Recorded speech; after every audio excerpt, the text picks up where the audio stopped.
Hey, how's it going? My name is Chi, and we're about to dissect the latest Bitwig demo track titled Hey Now. Let's jump right into it.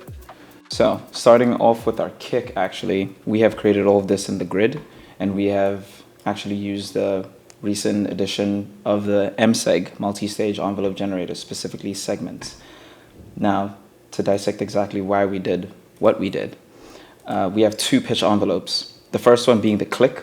So, if we have to solo everything here, the click is the initial transient that we hear on the kick itself. So if we solo this, hear that slight, almost inaudible transient, but it actually helps using this as opposed to a sample because it is going inside of the sine wave. So that way we're not blending two different samples. It's just coming from one signal. I find that to be a lot cleaner to mix, and also just sounds a lot better, honestly, than an actual sample. And the next thing we have here is the actual shape of the kick, and here we're using the multi-stages to build the body entirely. So if we switch it on, we get that. And then here is just the actual amp transient, and once we start getting into the post-processing, we first start off with the low pass to kind of get the high frequencies from the initial click out of that. And then the next thing we have here is a multi-band transient shaper that is actually inspired by William Light. And this is splitting all our bands by 4, but really what we're doing here is actually cutting the sustain all the way out and giving it a little more punch. So that's what we have right there. And going into the second kick, that's actually for the second drop, what we have going on here is the same thing, except we just threw an amp to give it a little more girth, a little more aggressive tone to it, because the second drop is a dubstep drop, so obviously one thing is to be lifted up a little bit, so we have that. As you can tell, it has sort of a boom bap feel to it. And that kind of summarizes all of the kicks. The next thing we have here are the snares, claps, and rim shots.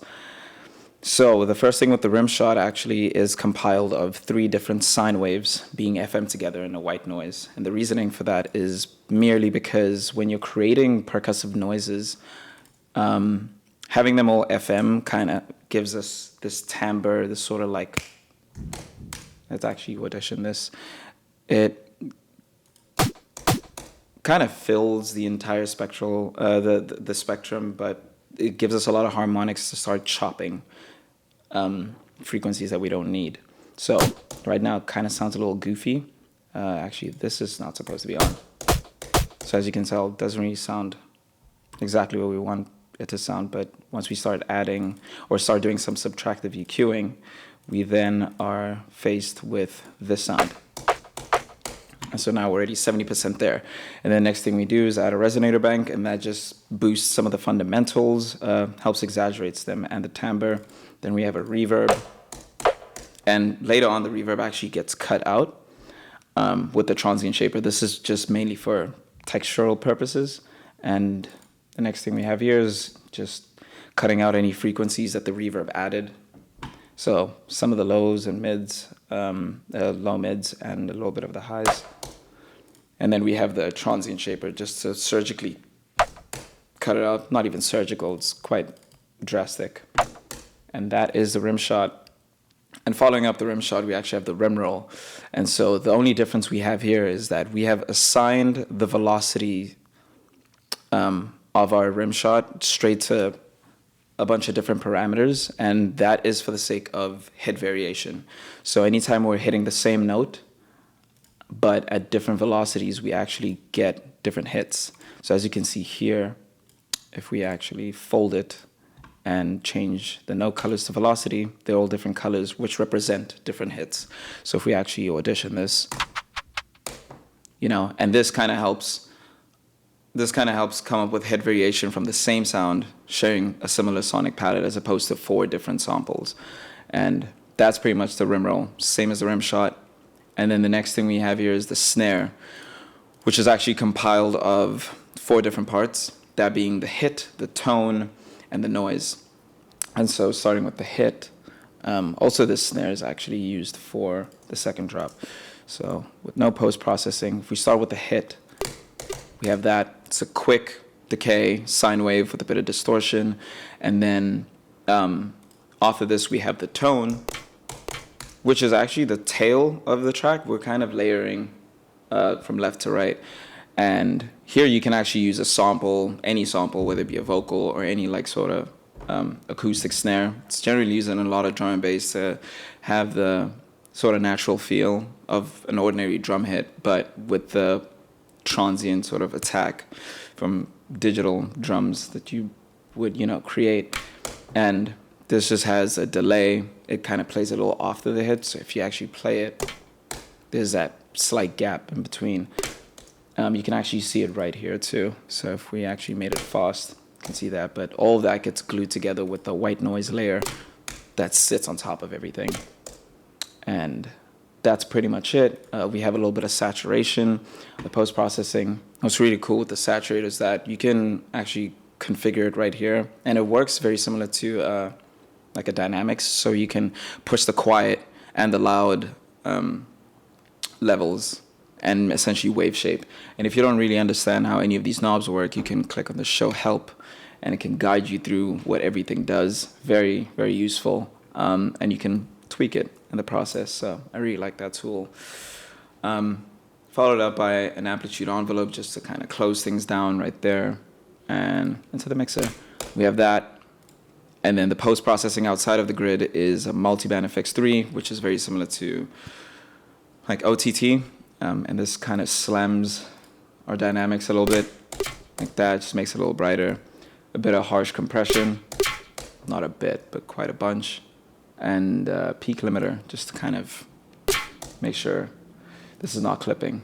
And that's pretty much the snare. And then we have this clap that is actually being used as an effect. And that's just for dramatic purposes. And this is really just a white noise that is assigned to different envelopes that I can actually choose between a single clap or multiple clap, or just, if I had to audition that, we can actually hear it without all these effects. Let's see here. Oh, let me just close that. As you can see there. And if we go to the blend tab, see we can choose between this one or this one. And that's pretty sick. But you can also use any other clap maker. I'm pretty sure Bitwig has an E-clap. So yeah, just for dramatic purposes. And then getting into our hats, the hats were actually made in a very similar fashion. We did the rim roll, which is, again, hit variation. So we have the velocity. It's assigned to different parameters right here. And if we play that, as you can hear, it's the same hat, but it's doing different things. And yeah, just kind of helps us not have a cluttered project. Consolidates the process a lot. And yeah, that's pretty much it. We're using E-Hat, Bitwig's built-in plugin, actually. And then the rest here is just kind of recorded low shakers. And that is all, I think, like just safety pins, just kind of shook around, put in the mic. Yeah, everything else here is just purely samples. And this is just for a little bit of texture, ear candy, so to speak, and room sounds. And that pretty much summarizes all the drums if we hear that all together. And the processing for the drums, we got a multiband dynamics yet again. And this just kind of, brings the drums a little more up front. We're doing a little bit of boosting on the highs, bringing the level down by -2, and some soft clip saturation going on here. I think I have another soft clip or hard clip actually with the bit 8, which is pretty cool. It's like built into here. But those are the drums. And so now going into the body of the song, so the bass is actually pretty simple. It's the same bass but 3 different instances, all made for certain specific parts of the song. So the first one we have here is actually a simple triangle, 2 triangles, one FMing into the other, creating that effect. We're trying to create the sort of old school UKG low Reese sound. And as you can see here, It's got a little bit of detuning just to kind of have that rumbling feeling to it, because without that, it just sounds static. And actually, let's switch off the sidechain. And then the second sub we have here is a lot more of an, kind of sounds more like an 808. And here we just have a triangle, that static sort of sub we're talking about. And this is all just for songwriting purposes, you know, song progression. And the processing on that is really just a low passing. A lot of this is kind of unnecessary, but I was just boosting some frequencies here to kind of bring the sub a little more forward. We got some mid-side EQing, and that is just solely just to get some stereo out of the sub or low end, some compression, some boosting yet again, and yeah, multi-band effects. Oh, we're working with the wrong sub here. But yeah, as you can see, I mean, this sub doesn't really have any post-processing. So yeah, and the sub on the second drop just has a pitch envelope to give it that extra kick. And so that's pretty much it. And actually, that glide is from MPE. So if you see here, I've actually drawn it out so it glides all the way up. And that's pretty cool. I can actually just see it right there as opposed to drawing on automation. And then following up with this, we actually have just like some vocal samples. One really interesting one is actually this, which is the intro. And that was all done using Zane Wolf's sample right here. And what's really cool here is that in the sampler you can actually change the modes. And so what we did was actually change it to textures, which turns it into a granular sampler. And we froze the playhead so it actually plays one part of the sample, or it just cycles that part of the sample. And so if I had to play this out, so you can hear there, you can slightly hear it. But what I did was send steps into the playhead. So as you can see, you can randomize that too. If you're ever stuck with a song, you just click the dice button and it just changes it. And yeah, that's pretty much what we got there. And other sounds in here, I guess we have this alarm. Sort of jarring noise, and that is just some experimentation in phase 4. When it comes to making effects, I kind of just randomize things until I find something I like. So, you know, we got that, and I think those are 2 notes that are playing right on top of each other. Because it's an alarm, most alarms are pretty atonal and jarring, you know. And that's just got some blur, it's got some delay, yeah. There's no rules really when you're like messing about with effects. And then we got the same thing going on here. Except we're doing the MPE thing once again. It's kind of gliding into the next semitone. Yeah, it's gliding in, yeah, one semitone. And so that's what we have, that area. And that's honestly the meat and potatoes of the song. Everything else is pretty simple. Like here we got the sine pluck in the intro. And that is actually a chord that's being played, but the arpeggiator is cycling through all the different notes that are being played inside the chord, so, you know.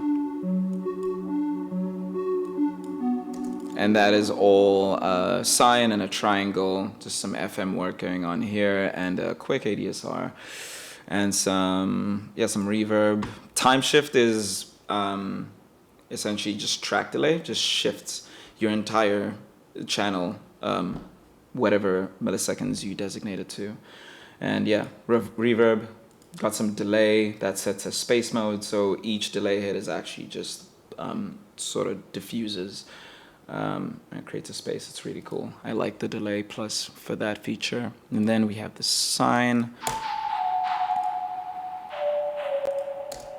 And that is just this, yeah, it's a sine with some unison settings tweaked a little bit. And then we also got this sub that is for the build-up, sort of intro before drop.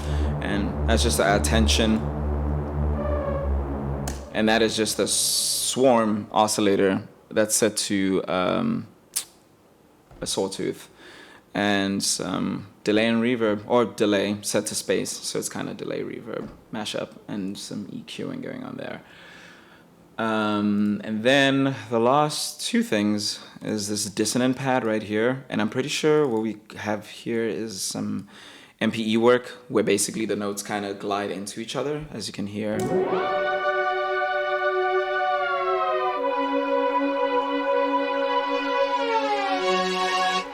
And I like that because it just adds a lot more life into the melody altogether. It's not static, and you know, it just gives it a lot more emotion, so to speak. And some chorus. This is just a quick pat. What is it? Phase 4 patch. And you know, just tweaking around. 2 choruses probably wasn't supposed to happen, but it works. And some reverb, some EQing, multi-band dynamics, and some limiting. And then the last thing we have here is the sharp arp, and this kind of sits in the back of the song. So, you know, this is cycling through the notes in the chord, but obviously the cycling being the arpeggiator. And yeah, and then we got a random mod. It's kind of going into the oscillator 1 and 2 mix, and curves, which is another MSEG module that is going into the filter. And yeah, just some coloring, comb filtering, some delay, and the delay has a classic LFO kind of going up. Yeah, this is just the color of the track, but that's pretty much the project. It's honestly a pretty simple, I don't know, thing, and I try to simplify as much as I can just so I can fit more sounds in the mix. But yeah, that covers everything. My name is Chi. Thank you guys for having me, and yeah, enjoy the latest update. It's sick. Yeah, cheers.